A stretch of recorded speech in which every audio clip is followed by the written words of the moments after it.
Si 1-1 ang isa sa mga pinakakinakatakutang marksman sa gold lane ngayon. Bukod sa napakadulas, napakalikot, napakahirap hulihin, napakasakit rin ng damage ng isang 1-1. Tignan nyo naman, napakasakit talaga ni 1-1. Monster kill na ako dito at sa video na ito, ituturo ko sa inyo kung paano ko ginagamit si 1-1 at yung mga kakaibang diskarte at build at items ko sa kanya. Hello class, I'm Professor Joseph at this time ituturo ko sa inyo kung paano ko ginagamit si 1-1. Iba ang diskarte at style ko sa paggamit kay 1-1. Marahil mas magaling at mas malakas kayo gamitin ang hero na to, kaya kung may mga pagkakamali at pagkukulang ako dito sa video, pakilagay sa comment section at babasahin ko. Sa mga hindi pa nakafollow sa akin dyan, paki-follow naman po ako. Kapag nagustuhan nyo po yung video na to, paki-share naman po para matuto rin yung iba. Salamat po. Ang gamit natin na emblem kay 1-1 ay Marksman emblem dahil ito yung pinaka the best para sa kanya, at meron tayong Swift para sa extra attack speed, Tenacity para makuna tayo kahit papaano, at Quantum Charge para mahirapan yung kalaban na hulihin tayo. Pagdating naman sa battle spell, merong dalawang magandang battle spell para sa kanya. Una yung Inspire, at ito yung ginagamit ng karamihan, lalong lalo na may attack speed ito at syempre may life steal din, at napakaganda nito para kay 1-1. Pero ang gusto ko talaga para kay 1-1 ay yung Aegis, kasi defensive type player ako. Gusto ko makunat ako kahit papano, gusto ko hindi ako mamatay basta-basta, kaya mas pinipili ko yung Aegis. Kumbaga parang play safe itong Aegis. Upang magamit natin ng tama si 1-1, dapat maunawaan natin yung mga skills na meron siya. Ang passive ni 1-1 ay tinatawag na Tiger Pace, kung saan nagdi-deal siya ng additional damage kapag nahihit niya yung mga weakness na yan. Tingnan niyo yung mark na yan, tinatawag yan na weakness, okay? At nakakapag-dash si 1-1, kaya nga siya hindi na binibilhan ng boots, kasi dahil sa passive niya kung saan nakakapag-dash siya kapag tumitira siya. Ang first skill naman ni 1-1 ay tinatawag na Swallow Spot, kung saan ihahagis sa'yo kaya sa data, ayan o, at babalik ng 3 beses. At kapag nastakan ka dyan, syempre, kasi tinatamaan rin yung weakness, masakit rin yan, at makakalipad siya gamit yung kanyang ultimate. Basta bumabalik ng 3 beses yan kapag hinagis niya sa straight line. Ang second skill ni 1-1 ay tinatawag na Needles in Flowers, kung saan para lang itong purify na hindi ka masastun. Kapag na-stun ka, pindutin mo lang to, makakawala ka na kaagad. Ganun lang yung second skill ni 1-1, parang purify lang. Ang ulti naman ni 1-1 ay tinatawag na Crossbow of Tank, kung saan siya ay makakalipad kapag nakuha niya lahat ng stacks niya, kapag na-hit niya yung mga weakness na yan. Tignan nyo yan. Basta kapag, ayan, hindi kasi siya napipindot basta-basta. Dapat mastakan mo muna yung kalaban. At si 1-1 pag nakalipad, hindi siya pwedeng atakihin. Wala kang magagawa kundi tanggapin lahat ng sakit.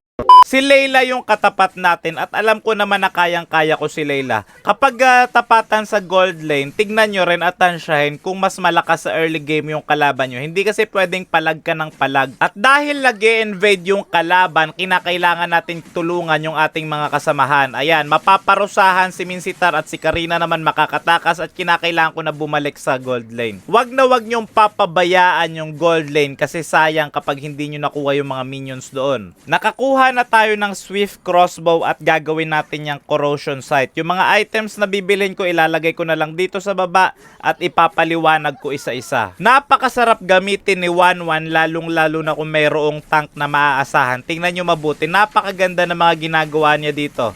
Ayan, 'di ba? Very good. So makakalamang na tayo dito. Kapag wala yung kalaban at may pagkakataon tayong kumuha ng mga gold plate, kunin natin lahat 'yan. Dahil nga dalawa yung kalaban dito sa gold lane, tamang tower hug lang tayo at hindi tayo pwedeng lumalim kasi hindi tayo pwedeng mapitas. Gold laner tayo, dapat makapag-farm kaagad tayo. Meron na pala tayong Corrosion Sight, at next item natin ay Husk Claws. Inuna ko yung Corrosion Sight kasi may attack speed ito, may movement speed rare.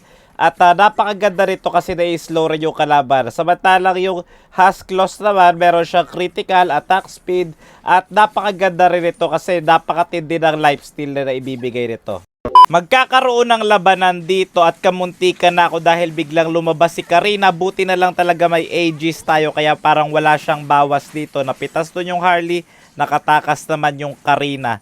At kung gold laner naman kayo tapos nasa side nyo yung turtle, dapat tumulong kayo. At kung sakaling mag-contest yung jungler ng kalaban, tirahin nyo, atakihin nyo yung jungler nila. Yan, diba? Lumayo yung Karina kasi natatakot siya sa atin. At nakuha ng kakampi nating jungler yung turtle. Kung ikaw rin ay isang marksman, dapat lagi mo rin tignan yung kakampi mong tank kasi magsiset yan. Dapat nandun ka para mag-follow up. Tignan mo, napakaganda ng setup niya. Kung sakaling hindi ka nakatingin doon, edi hindi mapipitas yung Layla. Dahil nga napitas na natin si Layla, pagkakataon na natin mag-push. Nakakuha na ako ng Hasklos dito.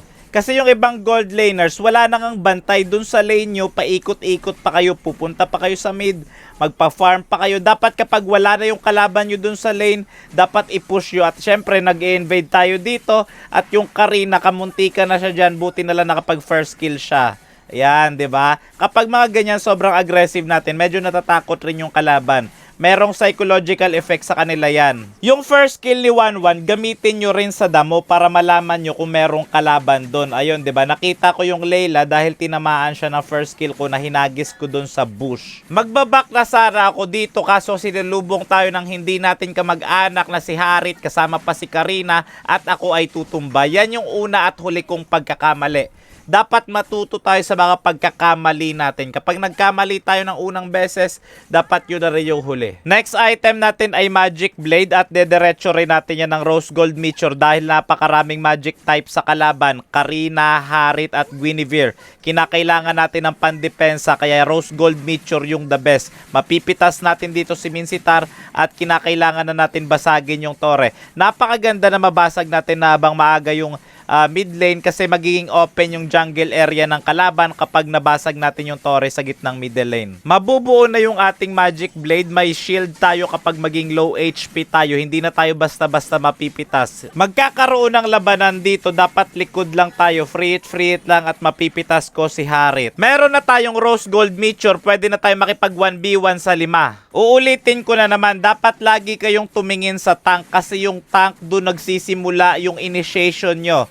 Siya magsisimula ng teamfight, siya magsisimula ng set. Kaya dapat nakatingin kayo for the follow-up. Tignan at panoorin nyo itong mabuti at ituturo ko sa inyo kung paano magamit na mabilis yung ulti ni 1-1. Ayan o, tignan nyo. Yan, di ba? Napakabilis lang natin napalipad si 1-1. Ganito yan. Replay natin ha. Hinagis ko yung first kill ko, tinamaan si Harit at tinamaan lahat ng stacks kasi pumunta ako dun pakaliwa. Galing sa kanan yung unang basic attack ko. Tapos, yung bumalik na first kill ay galing dun sa likod. Tapos, pumunta ako ng kaliwa kaya nakuha ko lahat ng stacks. Magagamit mo na ang ulti ni 1-1, diba? Very good. Makakabili na rin tayo ng Wind Talker. Ang Wind Talker ay may movement speed, attack speed, and critical. Napakaganda nito para kay 1-1 kasi wala nang boots si 1-1, diba? Hindi na natin binibilhan ng boots. Next item natin ay Malefic Roar para tumatagos dun sa mga armor ni Minsitar para lumambot yung Minsitar ng kalaban. Dahil may clash doon sa gitnang middle lane, pupunta tayo doon para rumisponde at ayan, mabibigyan yung Karina. Dalawa yung bagsak sa kalaban. Napakaganda nito para samantalahin dahil may Lord kami. Parang 6v3 ang labanan. Ay hindi. 5v3 lang pala kasi bagsak pala yung kupra namin. Ano ba naman to? So ito, sasamantalahin namin yung pagkakataon na to. Sinusubukan kong i-take down si Layla at muntik na rin ako. Buti na lang may Aegis tayo doon. Napakaganda at napaka-importante ng Aegis para kay 1-1. Tignan nyo, low HP ako pero hindi ako uuwi kasi meron akong Hasklos. Magla-lifesteal lang ako sa minions o kaya sa hero. Yan, nakakuha na rin ako ng Malefic Roar. Tignan nyo mabuti. Susubukan ako i-take down ni Karina pero hindi siya magtatagumpay. Nag-lifesteal lang ako sa kanya at 3/4 na ulit yung buhay ko. Ganon yung kagandahan ng Hasklos para kay 1-1. Ayan, halos mapuno na ulit yung buhay ko.